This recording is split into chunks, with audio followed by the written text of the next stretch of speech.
at that pace, bounce, swing, everything.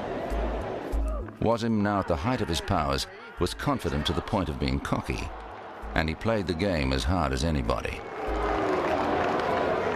The 1992 World Cup final in Melbourne was a personal triumph for Wasim. Pakistan had made a reasonable fist of setting a target for England to chase, but it was the final flurry from Wasim that was the icing on the cake, if you like. It changed a scoreline from, say, 220 to 250. Hit that straight, that could be 4 more. The run-off coming around won't get it. Superb stroke. When England batted, Wasim got both of them out immediately.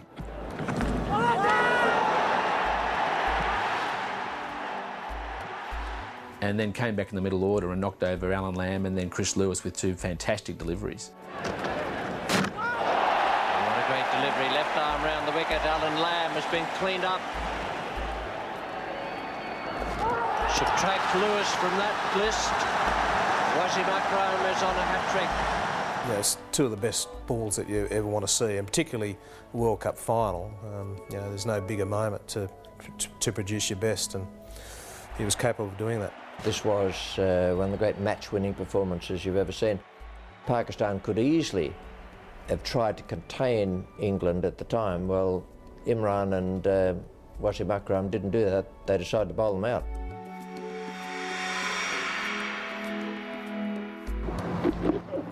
Oh, it's bowled! What a superb delivery, the middle stump uprooted. Wasim Akram and Waqar Younis are rated by some as the finest fast bowling combination of all time. In early 1993, the 2 Pakistani quicks pulled off a stunning victory in New Zealand. The most devastating that I have seen when 2 bowlers came and really redefined the art of bowling with the old ball. Wasim told me that once that he didn't really enjoy bowling the new ball, which was very surprising. And it was amazing that they didn't even talk to each other for a long period of time. Speed-wise, he was exceptional. Swing-wise, he was exceptional. He was exceptional with the new ball as well as with the old ball. And then short delivery. I think Waqar Younis perhaps had few of the qualities that Wasim had, but didn't have as great a short delivery as Wasim had.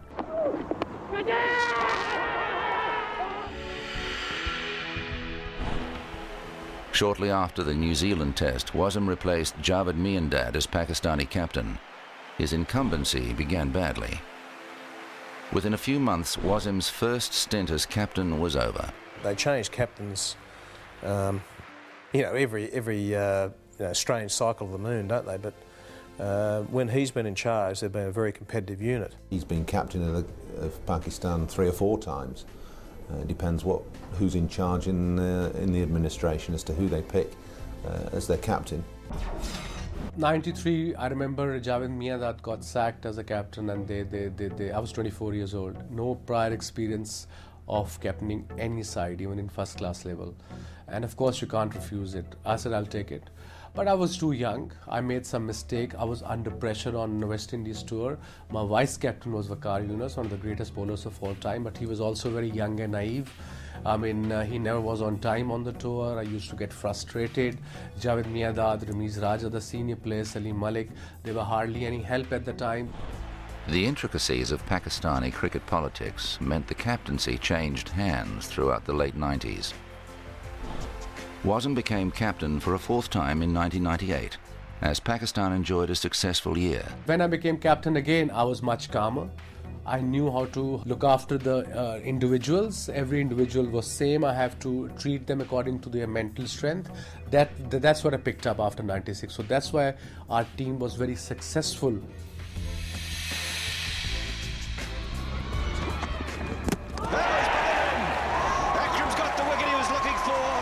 Despite the constant external pressures on Wasim's career, he has continued to produce record-breaking performances. Wasim Akram, I think, holds the record for the highest score by a player batting at number 8 in Test match cricket. 257 not out in a Test match against Zimbabwe at Shikapura.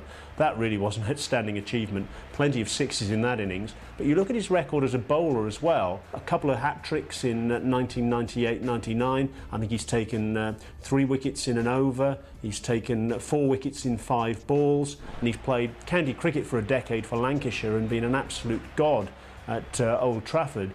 It really is a remarkable achievement to have stayed at the top level for as long as he has, particularly when you bear in mind that in the latter part of his career he suffered from diabetes and he was able to overcome that and still retain his abilities as a top-class performer. Wasim Akram getting another wicket. That's 6 to him.